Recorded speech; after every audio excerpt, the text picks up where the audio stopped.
Your worthwhileness is not based on your achievements.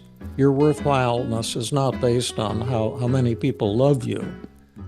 Your worthwhileness is not based on your belief in God. I had a visitation from God, and he said, tell those stupid motherfuckers that they're not worthwhile if they believe in me. They're just fools if they believe in me. And I said, I've got your back, big guy. I understand what you're saying. And he was relieved.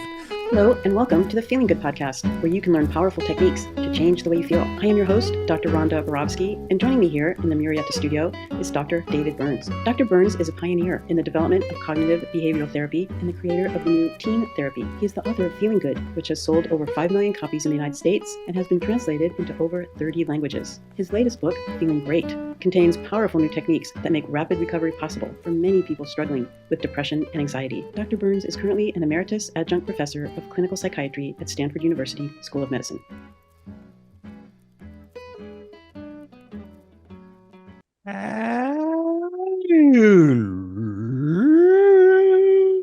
Hello, Rhonda. Hello, David, and welcome to all of our listeners. This is the Feeling Good podcast, episode 408, and we welcome you from around the world, throughout the galaxy. Today is the third of our series of philosophy discussions. We're joined again by our beloved Matt May. Hi, Matt. Hello, Rhonda. David, so good to be here with you. Oh, yes, absolutely, Matt. It's always great to be with you and with Rhonda. Yeah, it's such an honor for me. Today's discussion is spirituality. I thought before we dove into that high topic, I'd read an endorsement, short and sweet one. And someone wrote, "Hi, Dr. Burns. I listened to the podcast Deep Freeze, and I thought I was talking to you. This is me exactly. Thank you so much for these podcasts. I feel that I am not alone. Regards." She sent us a number of really beautiful, touching emails. She's a beautiful writer and a lovely person, and thank you so much for contributing your endorsements as well as your thoughts on many of the podcasts. We love it when all of you send in with questions or comments about the podcast. So keep them coming. Before we dive in today, the third philosophical point is we've done the free will problem. Does free will exist? We've done the self problem. Do human beings have a self? And then another philosophical problem is, does God exist? Do you believe in God?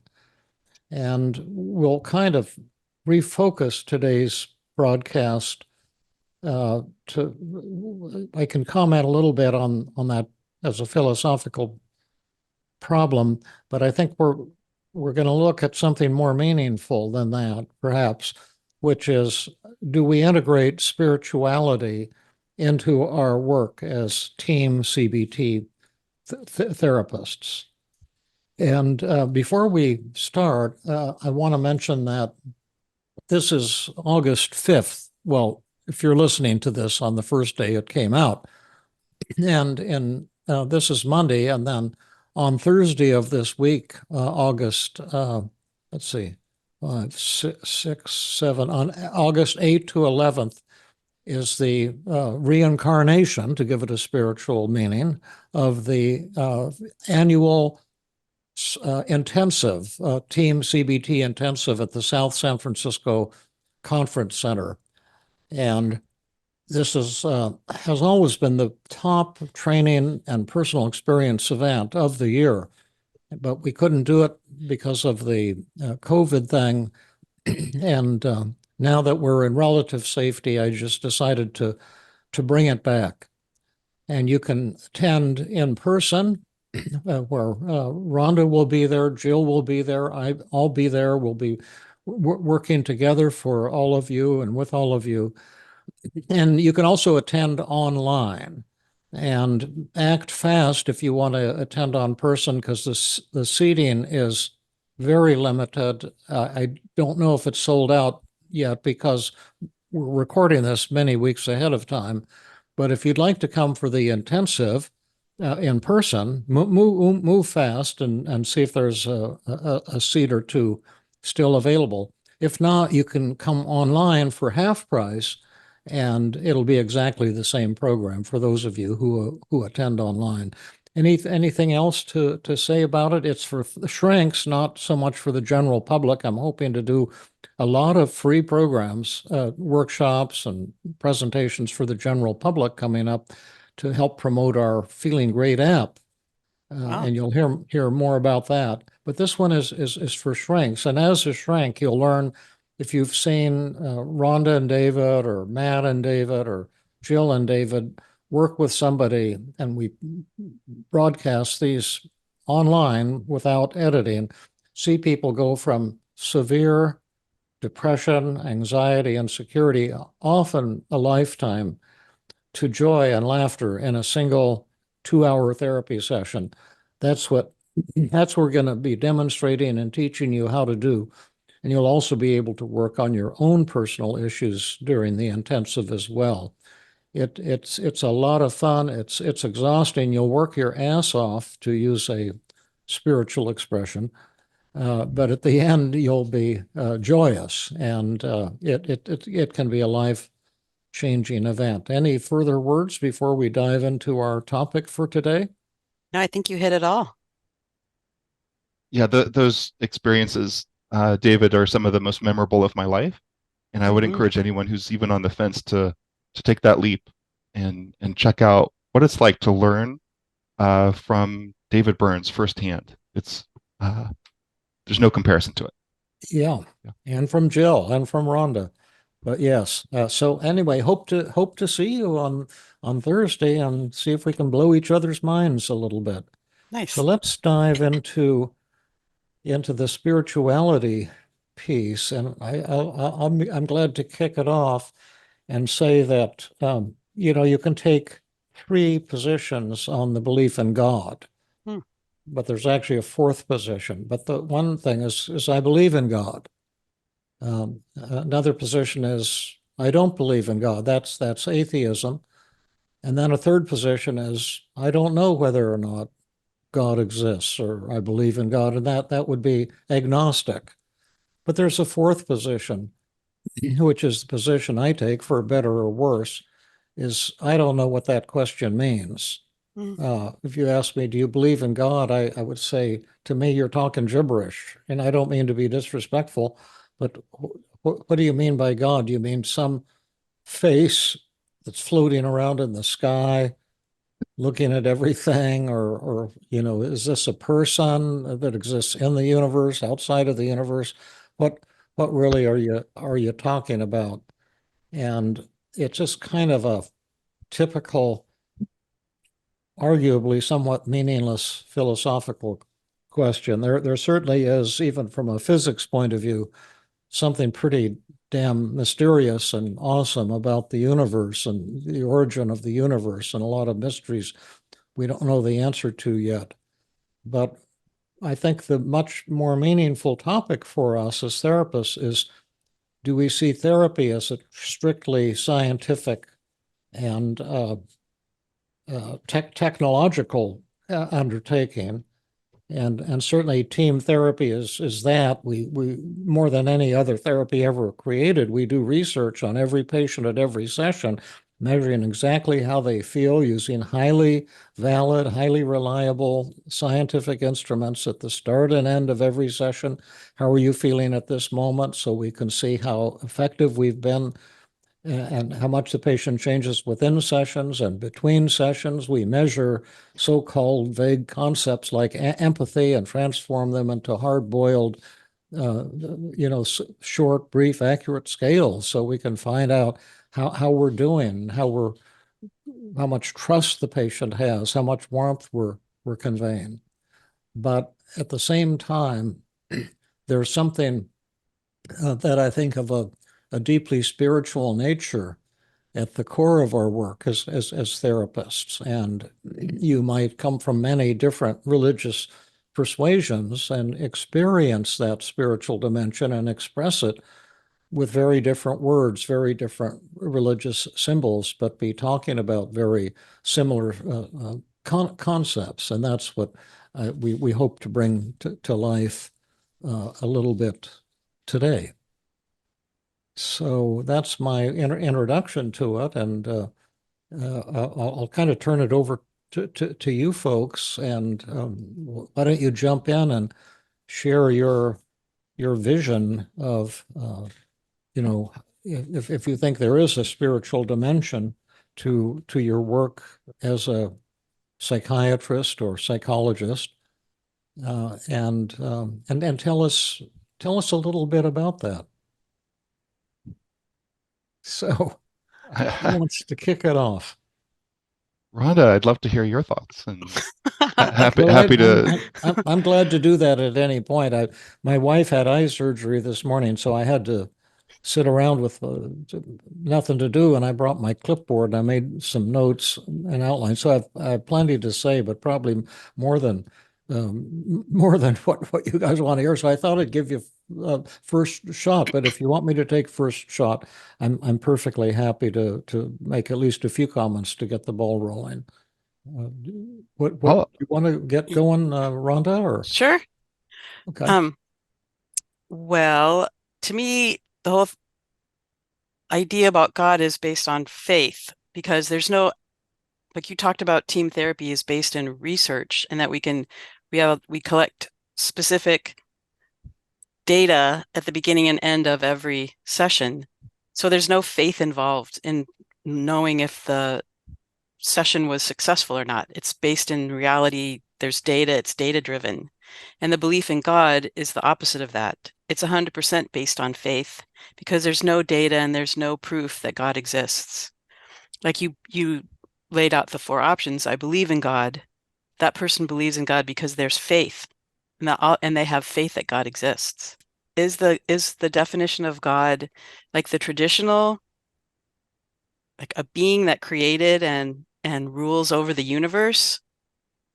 I don't actually have that belief. I know a lot of scientists and biologists who really believe in God, even though there's no proof that God created the universe, and there's a lot of scientific evidence about how the universe was created. But there's an ability to, weave in the faith that God had a hand in creating the universe. I mean, is God like people who go to Alcoholics or Anonymous groups, where you believe in a higher power and you can define higher power however you want? It could be, just an energy field. It could be a traditional God, but it's just that you're seeing the world as what exists as something greater than all of us put together, all of us as individual human beings, and you're working with that, surrendering to a higher power who is supporting you through challenging, difficult times. I think in Judaism, although I'm not a Jewish scholar, well, how I remember being raised is that God exists within all of us. And, if you treat each other as if I believe that God lives within you, and I'm treating you as if you are an embodiment of God, then it will be so much easier to treat you with love and respect, because I would want to treat God that way. And then the third part or the next part of Judaism, which again, I'm writing that down. Just okay. give me a second. That was a good one there. Yeah, if God exists in all of us, and then if I treat you as an embodiment of God, I will treat you with love and respect. Right. That's good. And then the next one is that the love, the energy that you create with another human being, that spark that lives in between us, like we, even this is online, like we create God here between the 3 of us, because we're creating love and connection, and God That is lives right, there Rhonda. too. That's where God lives, in our connection. I am here with you today. The I'm energy, the teasing, positive but that's energy just that we good what you're create. saying. We create God among us. Right. Yeah. Okay. Do you know what the Jewish definition of a holy person is? A scholar? Well, no. No, I don't. I heard this at a bar mitzvah that we attended for a friend of our son when we were living in Philadelphia. There was a strong Jewish representation in the area where we lived, and this rabbi, I've really loved his talk at the bar mitzvah, and he said the Jewish idea of a holy man or woman, a holy person, it could be a barber or a grocery store owner or clerk, but it's someone who treats the environment with respect, Mm. and it's someone who treats other human beings with respect. Mm. And that's a little bit like what you just said, that it's treating people from a point of view of a spiritual, loving, respectful vision, as opposed to from a manipulative, exploitative perspective. I don't know if I said that right, but Yeah, that sounds right. So you could be any type of person, like you said, a butcher or a hair cutter, or somebody that, a butcher, a baker, a yeah, candy stick candlestick maker. maker, Taylor. an auto salesman, Yeah. a conductor on the railroad, the teacher of grammar school, a teacher of high school. What are some other things that people do? I'm just Yeah, a babbling garbage collector. incoherently. And Yeah, you're just as holy, or maybe perhaps you could be holier than a rabbi or a priest yeah, because you're living your life with respect toward others. yeah, absolutely. Yeah. Absolutely. I think that's a beautiful, gentle part of the Jewish religion. I think every religion has its fundamentalist sect that I don't much care for. I'm not crazy about the evangelical Christians or the evangelical Jews or the evangelical Muslims, who are, to my way of thinking, more about waging war than spreading love. And I think that's, Melanie actually said that tendency is one of the few tendencies that's been proven to be genetic in human beings. And then, which you would like that, Matt, from your free will perspective, Right. is that some individuals are just born with this authoritarian personality of needing to be right and punish those who are different. But Mm, I think that for the most part, the Jewish religion is relatively free of that, and relatively humble with regard to. You're shaking your head no. absolutely not. I wouldn't, no, say that. Jews are free of that authoritarian personality. Or, Well, I mean, they're present, the Orthodox, but mhm. I don't think you even have to believe in God to be a good Jew. Right, that's true. I mean, I, my dad uh, wouldn't have let anyone get away with that. He'd say you're going to mhm, burn in hell. mhm, mhm. So I've always seen the Jewish religion as being a bit more sophisticated and rigid and demanding, but that's just my mindset and might not even be valid. What you want to take around at this, or do you have more to share with us? What you've said so far, Rhonda, is really beautiful. I think I'm good to pass the baton to Matt. Great. Yeah, I think the question was, what is the spiritual element of team therapy? Yeah. And maybe I'll back up a And little for bit, your just personal, personal. spiritual aspect. Yeah. Yeah, so I grew up in a Christian household hearing about miracles that Jesus would perform, including the resurrection of Lazarus. Yeah. And that's something that I see happening all the time in Right. the work that I do, where someone is essentially dead. Yeah. When they go into a deep, profound depression, they can't move. They're so hopeless, and they're kind of hypnotized by negative thoughts that they can't even get out of bed, and they feel so worthless and defective that they are in fact in hell. It's almost worse than being dead, just surrounded by their internal criticisms and demands that they be better, um, and often feeling deep shame and disconnection and loneliness.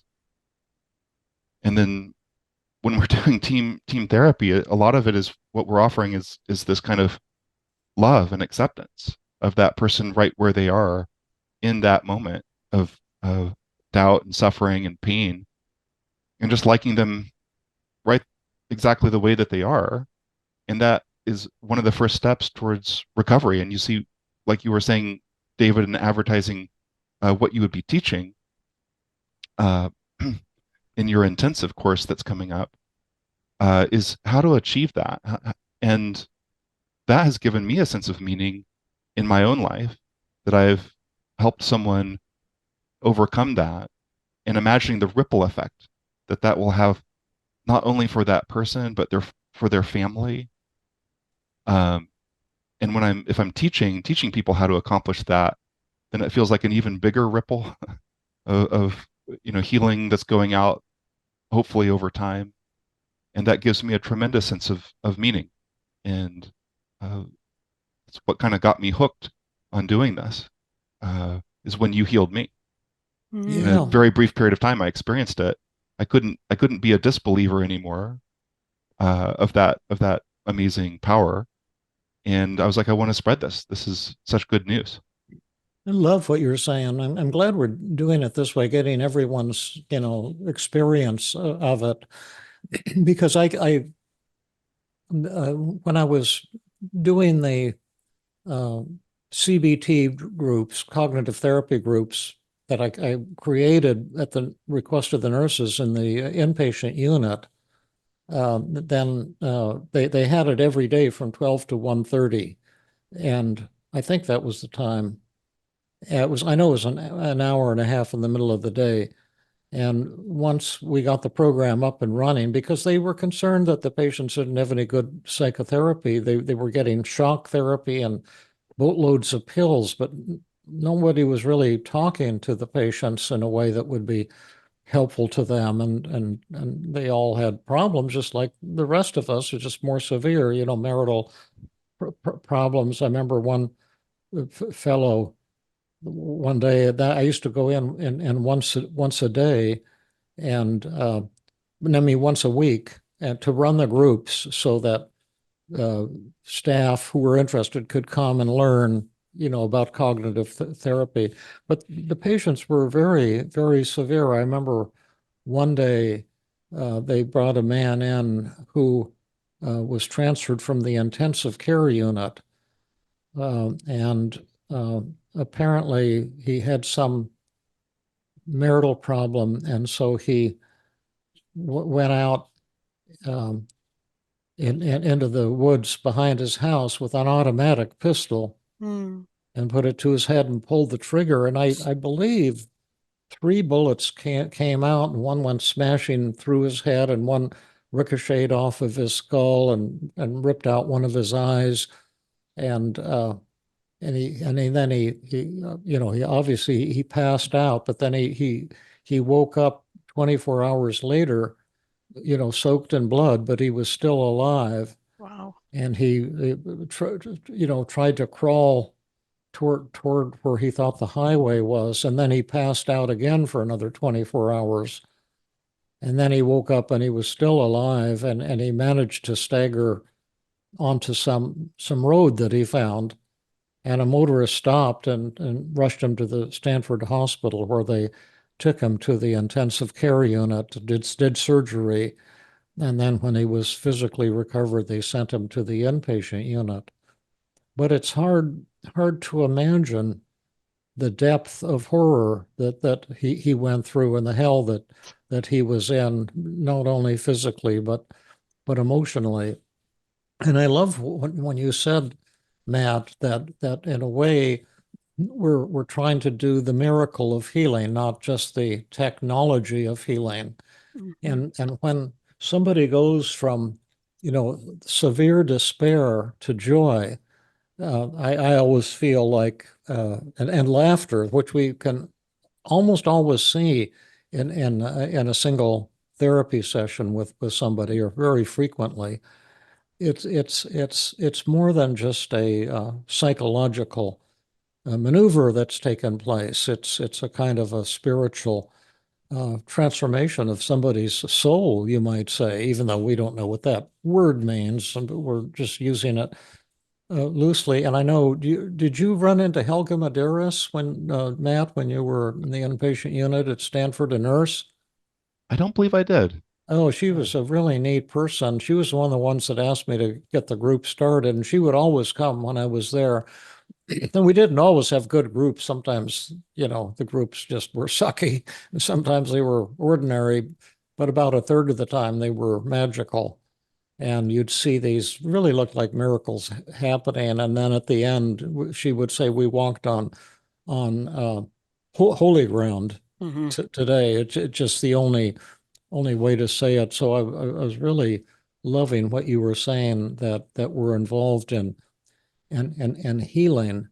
And the when I've brought my Sunday hikes back, and I know we're going to get Rhonda down here one of these Sundays, and we might even look out and get Matt on one of the Sundays. Because of my back pain, I can't go very far, but we still are doing our Sunday hikes, and they're just as magical as ever. But I've often thought that we have them at 9 o'clock. People meet at my front door, and then we go hiking, and I work with people, and it's like doing healing in the world. But I've often thought that those were like our church services, our Sunday morning church services, but we're not in some church singing hymns and stuff, although that can be a beautiful experience for many people. But it's people being real with one another and feeling their feelings and learning how to go from despair to joy. And that's also why, let me just unplug this phone that's ringing. That's also why, in a way, I don't charge for therapy, uh, and haven't for about 30 years, because I feel like, AA is for free, and I've often thought that the best things in life are for free. So it just, to me, it makes it more special. But I realize that therapists have to charge money. So, and I did for many years. So I certainly don't judge others. But anyway, this isn't anything about what I was going to say. Uh, and let me just go over my notes real fast in case anyone's interested. I used to notice that, I was a minister's son, and so I'm kind of steeped in Christian theology, and I know, a little about it. I wouldn't call myself an expert, but you have some expertise when you're going to church from the time you're a little boy. And one thing, well, going back to the healing thing, Matt and Rhonda, when I was starting my practice, all of our patients just about think they're hopeless if they're depressed. And they have varying degrees of severity of hopelessness, and they feel worthless. And when I see people for the first time who are severely depressed, and they're trying to hypnotize me, as you've said, Matt, into believing that they're hopeless and worthless. And they're very good at it. And I've never had a depressed patient who, at the first time when I'm starting to work with them, I didn't say, I think this person really is hopeless and worthless. I don't think this is a cognitive distortion. And it seems for all absolutely that they are. And they're telling me about why, and they're good storytellers. And then eventually I figure out what's going on and find a way to work with them. And generally, if not always, they recover. But I asked Aaron Beck, who is also Jewish, uh, what how to think about if you have a patient who's hopeless and worthless. And I said, what if you get someone who really is hopeless or worthless? Then what? What if it's not a cognitive distortion? And Beck just said that he made the decision early in his career never to buy into anyone's hopelessness. And he said that's always paid off for him. You talk about faith, Rhonda. Um, and uh, and he said, but you, David, you'll have to decide what your policy is. And I thought about that. So I said, well, I'm just going to do the same thing. I'm never going to buy into anyone's hopelessness, no matter how severe, how awful their life has been. And that mindset has always paid off. And that is a kind of a faith-based aspect of our work. And it does feel kind of like a spiritual healing on some level if you approach it with kindness and reverence, like I've learned from Jill Levitt, who I've done so much co-therapy with. She is a brilliant person, like the two of you, but also like the two of you, incredibly humble and warm and kindly. And I think that's to me, exudes a spirituality. But if you look at the theology, say, of Christianity, it just has tons of overlap with what we're doing in TEAM. And that's probably because I was raised with a Christian orientation, even though I define myself as a heathen now. And because I just didn't like it when, I saw in our Christian church people being looked down on, Jewish people, for example, gay people, for example, and it just turned my stomach. Two of my high school friends, David and Louis Levitas, were Jewish, and I didn't understand why they should be inferior to somebody because they're Jewish, and I just hated that. And then why people should be inferior because they're gay. I love people who were gay. I think I love gay people more than heterosexual people because most gay people have suffered, and they've had a hard time of it because of the sick way our culture is set up with so much hatred. But at any rate, one thing that we do in TEAM is how do you become worthwhile? How do you feel like you're as good as Einstein or Jesus or anybody? How do you find joy and worthwhileness? What do you have to do to earn it? And one of the things I love about the way our team has emerged is that you cannot earn it in any way. Your worthwhileness is not based on your achievements. Your worthwhileness is not based on how many people love you. Your worthwhileness is not based on your belief in God. I had a visitation from God, and he said, to tell those stupid motherfuckers that they're not worthwhile if they believe in me. They're just fools if they believe in me. And I said, I've got your back, big guy. I understand what you're saying. And he was relieved. But the point being, it's a gift. It's a spiritual gift. It's the gift of love. And that's why I swear sometimes, because my dad thought everyone who swore would go to hell. So I kind of think it's irreligious to avoid swearing because you're buying into another form of hatred. And it used to break my heart. We'd go to get the car fixed, and then he'd be mumbling about what a horrible person the mechanic was because they were swearing. And and he was really looking down. I shouldn't throw stones at him because I'm pretty screwed up myself, but it hurt my heart because I don't think these mechanics are less worthwhile just because they're swearing. It's that judgment of other people that I find heartbreaking, and I judge people who do that too. That was attempted humor, not very funny, but I think the fact that in Christianity, the way you overcome your guilt and all of your failures and your shame about how you've let others down and violated God's law or whatever it is, it's through Holy Communion. It's a ritual of taking wine and a cracker, and they're not terribly tasty. The crackers weren't, but the wine was good. They used Mogan David wine, which is kind of sweet. Yeah, so I love the wine. The crackers weren't bad. They just were very tasteless, like little white wafers.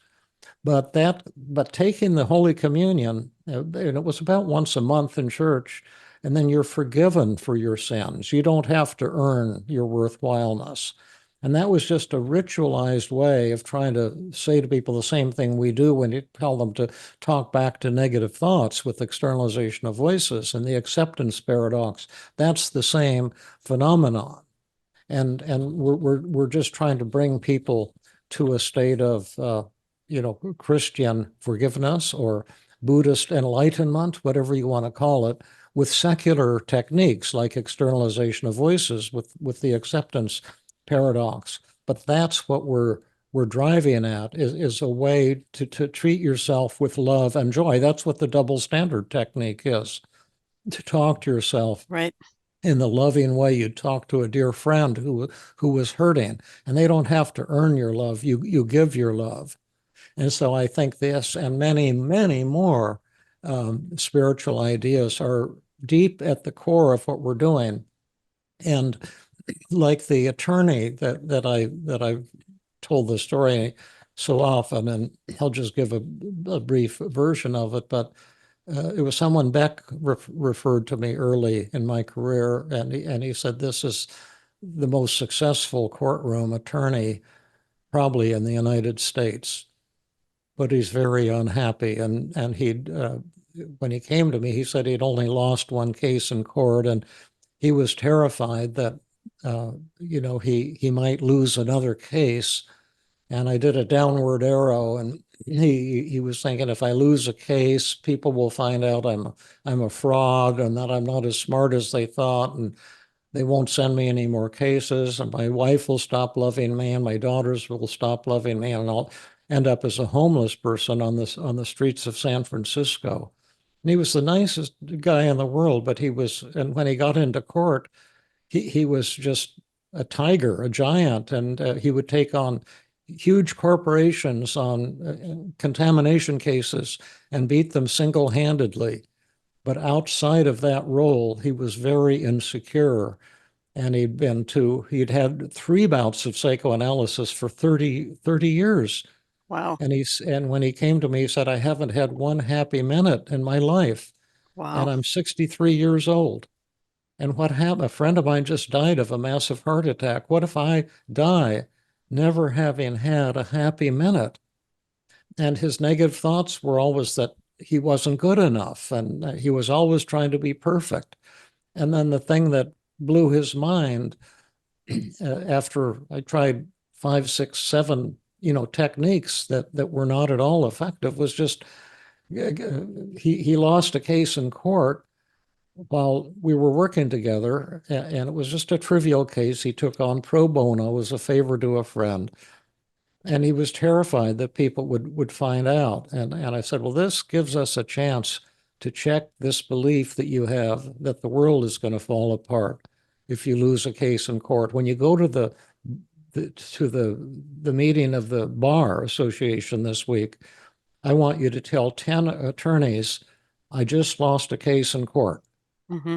And find out what they say to you. And if they're negative, put marks on a 3x5 card after each person, if they reacted negative, neutral, or positive. And he did not want to do it at all. And I said, you must do this. This is not a negotiation. You've got to do this. You've been unhappy for 55 years. Wow. And this is a chance to change your life. And when he came back the next week, his mind was blown, because half the attorneys didn't even hear what he said. And he said he realized how narcissistic attorneys are, and that he was magnifying his importance in the eyes of other people. He said it was so great to find out I was unimportant. But the other 5 guys that I told, or women attorneys, opened up their hearts to me. And they said, oh, I feel so much closer to you, to see if someone as great as you would lose a case in court. Mm-hmm. And let me tell you about all the cases I've lost lately, and my kids who won't talk to me, and how screwed up my life is. And he said, for the first time, I began to feel like I had something to give people. Wow. And I found joy, in being with people.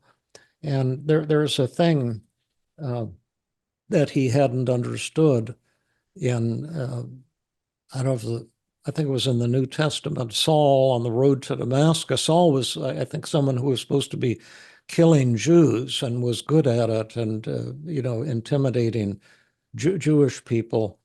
for the powers that be, and he saw this light on the road to Damascus. No, that wasn't the one. No. The story, he said, was the fellow who had the thorn in the flesh, and he kept praying to God. They don't know what it was, to take away this thing that's wrong with me.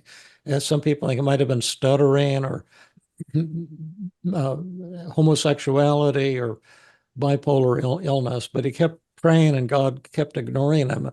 And then on the third occasion, he said God came to him, the Holy Spirit came to him and said, my grace is sufficient for you, for in your weakness, my strength is shown or manifested the more completely.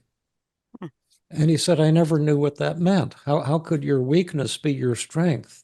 I've tried to have strength and impress people and wear $3,000 suits and win every case in court. And I discovered now that my weakness has been my greatest strength. I've been hiding it in the closet.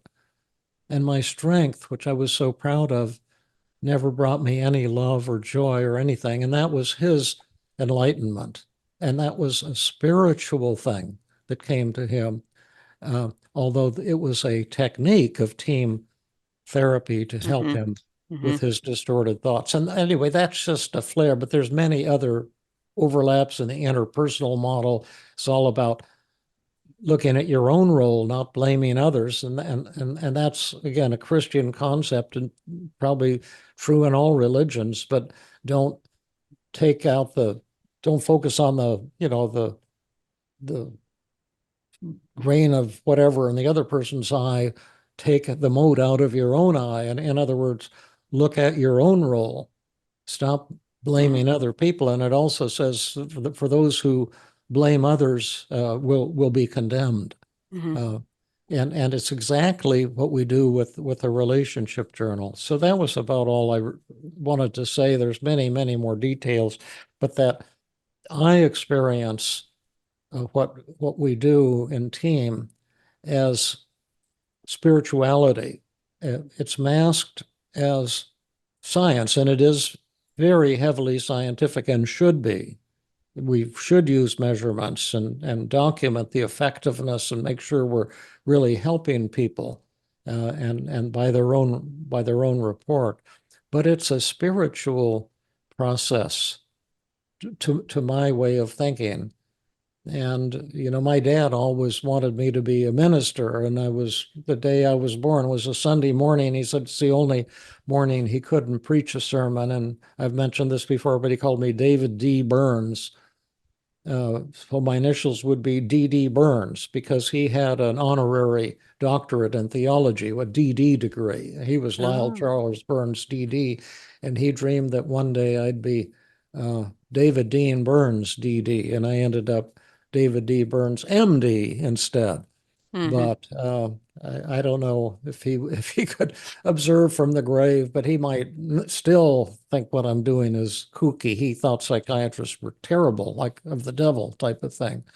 And was he alive when you were in medical school? Yeah, but we did not have a good relationship, and it was sad. And he died during my residency when I was up at Highland Hospital. I'm sorry. But I talk to him now when I go out on my daily walks. I talk to Obi and my mom and different people and different animals we've had. But I don't know if he'd think that what I was doing was worthwhile, or if he'd still condemn me as a heathen. I assume he'd still condemn me as a heathen.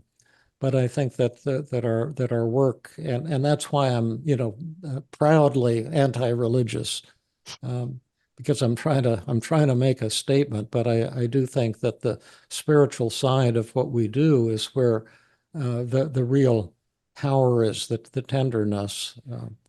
That's where love grows. I love that story you told about the lawyer who was striving for perfectionism and never losing a case, and Yeah. taking all these difficult cases and, being prideful about how well he's done. And then the moment he admits to his peers, I lost. That's when And the love came in. yeah, and That's I've when been insecure acceptance. and hiding it my whole life. I've been Hmm. ashamed of myself. I've believed that I'm not good enough. Yeah. And when he admitted that, that was the death of his self. And again, that's a Buddhist idea. If you want to take that perspective, that was his great death. Hmm. And his great death was his great rebirth. And I love how these themes are woven into all of the religions of the world. But I just think that religions have failed for the most part because it all starts out. I think it's what the devil says the road to hell is paved with good intentions, and they all start out promoting love, and pretty soon they're uh, involved in genocide. Hmm. Um, I think a lot of techniques we do in team can reach that same level of spiritual enlightenment. I was just looking at my notes. I recently did the technique worst best average with someone who, that it's such an intellectual technique to do. And his negative thought was, I'm not worthy. And he came up with all these qualities of a worthy person. And when he was doing it, it was like, like kind of just going through the motions. But as going through the technique, looking at himself, it's not, at his worst, at his best, and then seeing on average, and it's not a mathematical average, but the average of how he acts. And he saw kind of on paper what a worthy person is. And for him at that moment, it was important to be worthy. And he came up with a lot of really specific, very nice things, like someone who's kind is worthy, or someone who is honest. And then at the moment when he saw on average, I actually am all the qualities that I admire in other people. That's me too. I yeah, am. And then he had that same kind of enlightenment feeling, like the acceptance of who he is as a person on the whole spectrum of when he's at his worst and when he's at his best. yeah, right, right, yeah.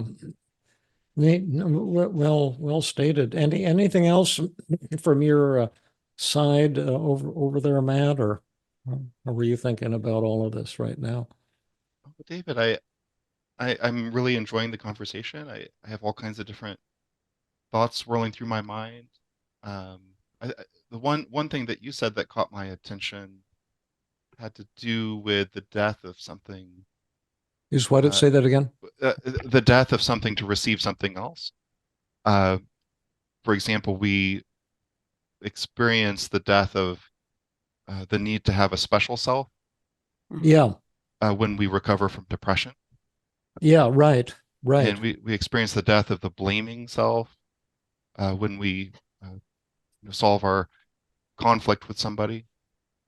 And Yeah, it does seem like a bit of a spiritual idea that you can't receive something without sacrificing something else, yeah, right. and that each of these are a bit of a leap of faith. Mhm. Yeah. And to be willing to take that first step is really hmm challenging. Yeah, right. Yeah, people don't want to give up that angry, blaming self, or the part of you that is trying to be special. So say to me, David, I understand that you're not special anymore. David, I'm deeply concerned. I've noticed that you're not special anymore. Oh, thank you. I'm glad you noticed. I was able to get rid of that a number of years ago, and it was such a relief. It was like getting a broken arm fixed. Yeah, But sometimes it comes back to life, so you'll see that assholish side of myself again, probably fairly often. Hmm. But yes, it's so great not to be special. And I like that a version of you party. too. I'm having a party this weekend, and I'm only inviting the people who aren't special. Uh-huh. Would you guys like to come? Yeah. Sounds great. Would love to Yeah, join. It's kind of a relief of pressure too. Like yeah, when you're like, oh my God, I have to be special. There's so much pressure you put on yourself, and maybe other people are putting pressure on you too. yeah. It's like a lot Can of I talk to you freedom. for a minute, Rhonda? Okay. I heard that you're actually not very important. That is 100% true. I am not very important. And I'm really glad I'm not very important because it's a lot of pressure to be important. And I'm happy to be hanging out with my friends, Matt and David, and having fun recording podcasts and just doing what I can to provide service to other people. But anyway, this is just the kind of externalization of voices and feared fantasy banter that I'm trying to bring to life a little bit to get it at the emotional level. And people can't even get it at the intellectual level because they keep hearing the wrong thing. Like accepting your flaws, they hear that as death of any hope for joy, as opposed to inheriting the earth when you give up the need to be special, life becomes special. Your connections with people, with Rhonda and with Matt become special. And your urge to be special actually causes unhappiness for you and for other people. It's just hard to see it, when you're growing up and you don't have much depth yet, I guess. I have an example or a story that a friend told me when I was young that kind of brings this concept to life. He said that he loved to go hiking by himself, and if he would see wildlife when he was younger, he would always be thrilled to tell other people about all the wildlife he had seen and kind of liked people being impressed with how much wildlife he had seen. And then later he discovered that it was far more meaningful to him to keep that to himself Oh, and to maintain just the experience between himself and the wildlife that he would encounter. And he wasn't pursuing it to be special, or he wasn't or impressive, but it took on this kind of spiritual yeah, meaning to him. yeah. And similarly with depression, if we're trying to go through therapy to become a better person, that will be impressive, it will fail. But if we're willing to let go of that need to be special or Yeah, better, then it succeeds. yeah. Well, I have one last question here, but I've loved the gentleness of the dialogue, and I thought I just thought there were a lot of really good ideas and feelings expressed. Some people are thinking that psilocybin or LSD, that these are ways to get the experience that we're trying to bring people to in team, perhaps on a much more profound and deep level. Uh, and what do you folks think about that? Uh, Perhaps from personal experience, if you've taken these substances. I know I had LSD, probably 5 or 6 or 7 times when I was in medical school. Um, and do you have anything about how that might might play a role in what we're talking about, Yeah, or might not? I I'm not sure, but I had an experience uh, taking psilocybin, and suddenly it was um, I think the best way to describe it was I was only capable of observing. Yeah. And it was such a great relief. There was no judgment, there was no labeling, there was nothing that needed to be better uh, or to improve on. It was just this blissful moment. I was looking at a tree in the rain and the water droplets collecting on the leaves and then Oh, yeah. falling. And that felt spiritual to me. Was it overwhelming in a beautiful way? Yeah, it was so powerful Yeah. and beautiful How and about devoid you? of any judgment or Yeah. uh, Yeah. How about you, Rhonda? Well, I'm a ketamine assisted therapist, so I have been trained to provide ketamine to patients that where it might be helpful in their treatment of depression.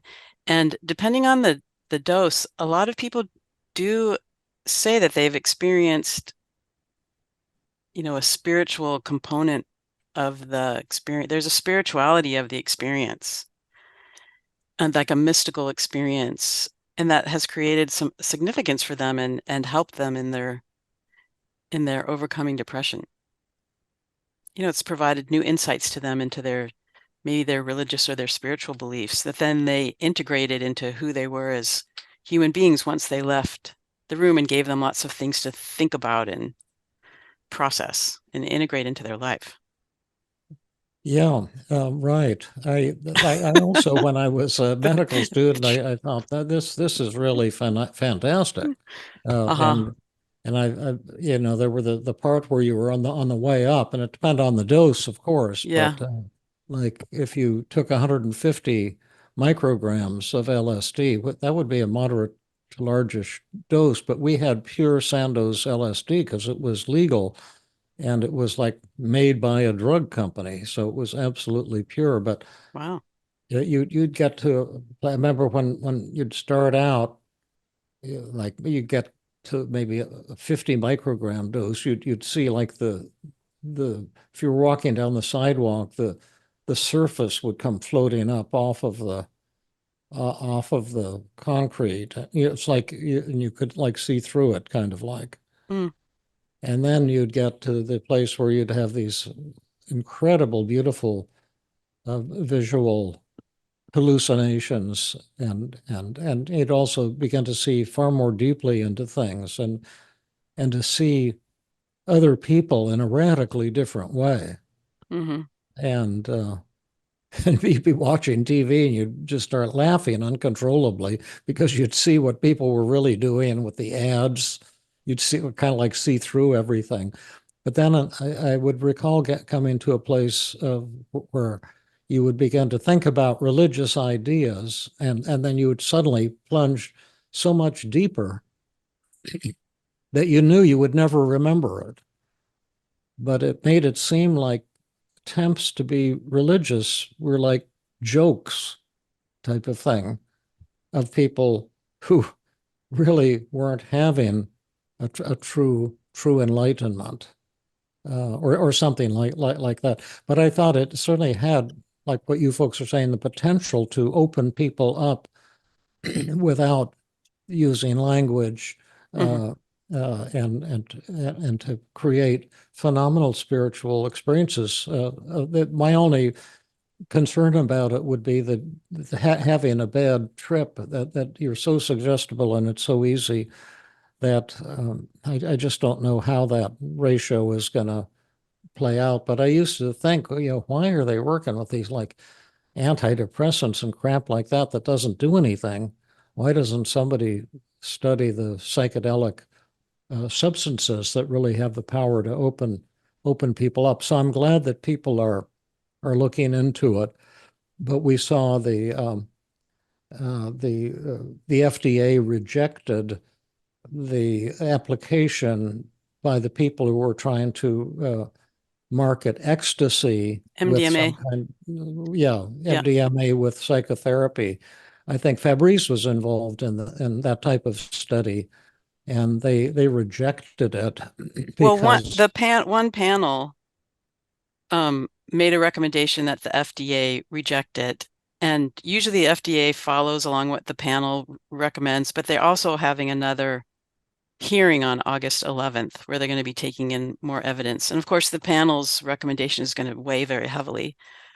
But, yeah, maybe after right. August 11th, something else might come Yeah, of it. well, I wrote to one of the guys who's advising that company, and to see if we could get him to advise us, because we're trying to set up a study with the Feeling Great app that will be hardcore. And you looked at the kind of research; it was pretty sleazy looking, to Mm. tell you the truth. Mm. And it Well, wasn't. this is kind of off the subject, but the problem with MDMA research is there's no ability to have a control group.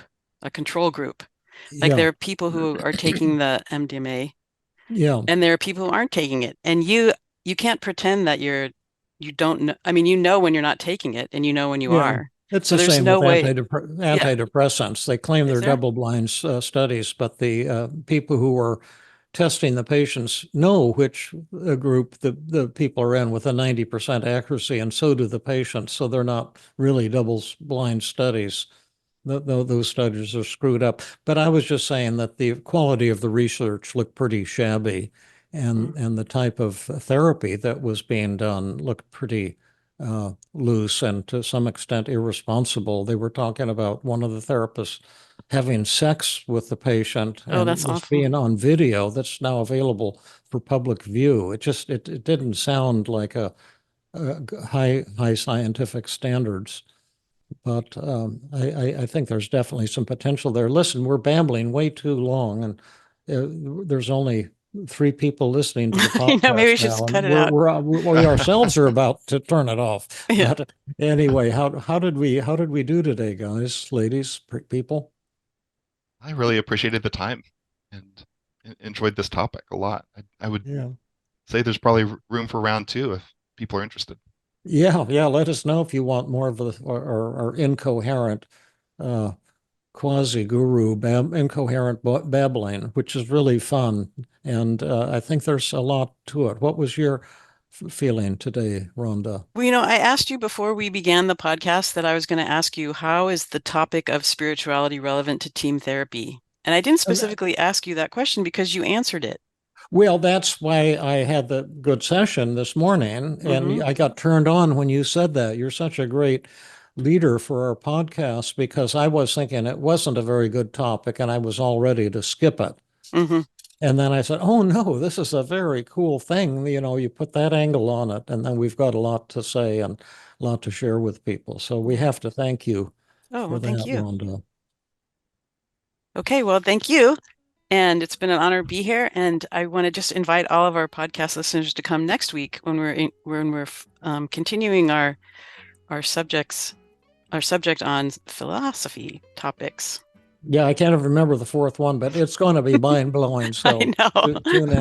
tune in next week, and hope any of you can come to the intensive starting on Thursday. And how do they find out about the intensive? We never forgot. said that. They go to www.cbtintensive.com. www.cbt, that the initials for cognitive behavioral therapy, intensive, cbtintensive.com. So Correct. hope to see you there, and have a great week, everyone, and we'll be with you again shortly. Yeah. And blessings on all of you, since it's a spiritual thing today. Thanks to all of you. Thanks.